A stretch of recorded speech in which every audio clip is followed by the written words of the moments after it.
Hi, I'm here in the Club Spirit Lounge with lovely Dr. Clare, our menopause specialist GP. So many of our members and women ask me, why am I putting on weight through the menopause?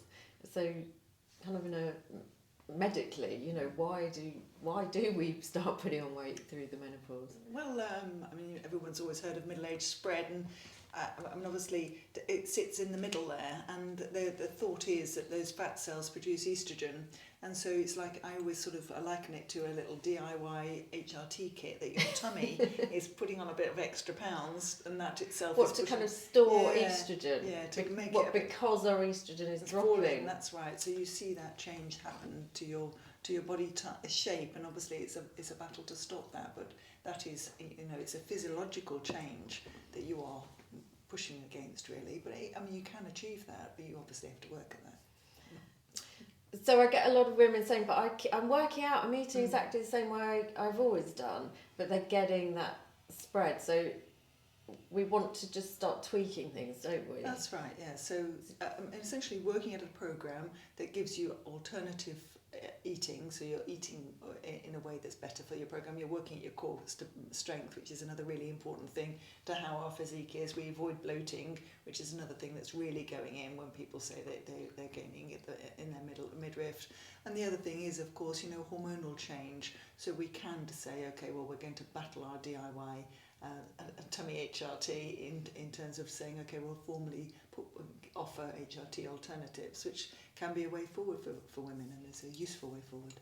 So if a woman goes on HRT, so having the estrogen replaced, does that stop your body kind of storing the estrogen? Some people, but not everyone. Some Some women will say no, they've still got bloating when you give them progesterone in another source, and some women will say that the HRT gave them breast tenderness and a change in cup size. So, whilst that makes good sense, and you can see the science behind that, actually the practical thing is that you can't always say that, okay, well, if you're going to stay on HRT, you'll keep your beautiful hourglass figure. Unfortunately, that isn't real.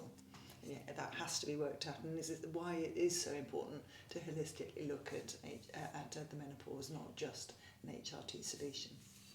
And also, I know stress, when we get stressed, we release our stress hormone cortisol, which I've read an awful lot about how cortisol actually triggers the body to store fat. It puts you in your fight or flight mode. So obviously I really promote meditation, and actually I've seen with a lot of our clients just adding in some meditation and reducing their stress levels.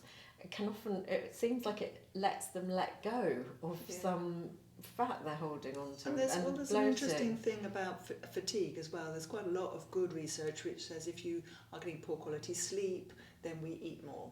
And so if by good meditation and good care and a better workout, that we're more physically tired at the end of the day, and eating well, so we're promoting less flushes at night and improving quality of sleep at night, that may be another reason why we can tackle the menopausal change more readily. Yeah, so it really is, that's what we promote, a really holistic approach, looking at your fitness, nutrition, stress levels, and then maybe some HRT as well, depending on your needs. Cool, thanks for chatting to me about that.